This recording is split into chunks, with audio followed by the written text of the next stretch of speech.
L'été 2021 se transforme en un exercice d'équilibre mondial de priorités concurrentes entourant la pandémie. L'imprévisibilité des variants du coronavirus a tempéré une partie de la confiance internationale dans le programme mondial de vaccination.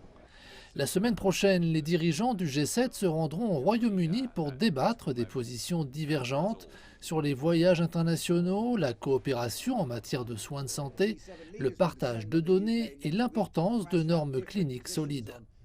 Ils découvriront également qu'en dépit de son programme de vaccination, le gouvernement britannique vient de retirer le Portugal, dernière destination de vacances restante, de sa liste de voyages sûrs.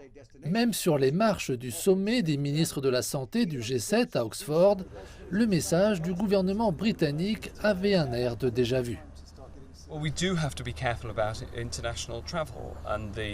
Eh bien, nous devons faire attention aux voyages internationaux. Le variant Delta n'est qu'un nouveau variant, un autre nouveau variant. Cela montre pourquoi il est important de faire attention aux voyages internationaux. Les pays du monde entier en ont pris conscience, nous aussi, au Royaume-Uni. C'est donc un élément que nous examinons très attentivement et je respecte pleinement le fait que mes homologues du monde entier examinent également très attentivement la question des voyages internationaux. Ils ont raison de le faire.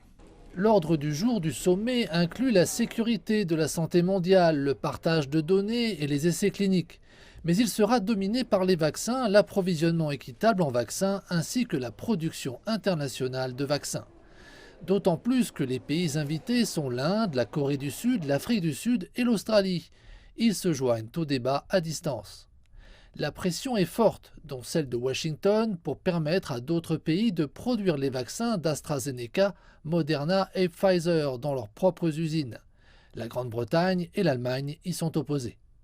Cependant, les variants continuent de ralentir l'agenda et réduire la confiance. Alors, pour le moment, la communauté médicale n'a toujours qu'une seule solution, immuniser la population mondiale. Une tâche qui est loin d'être aisée.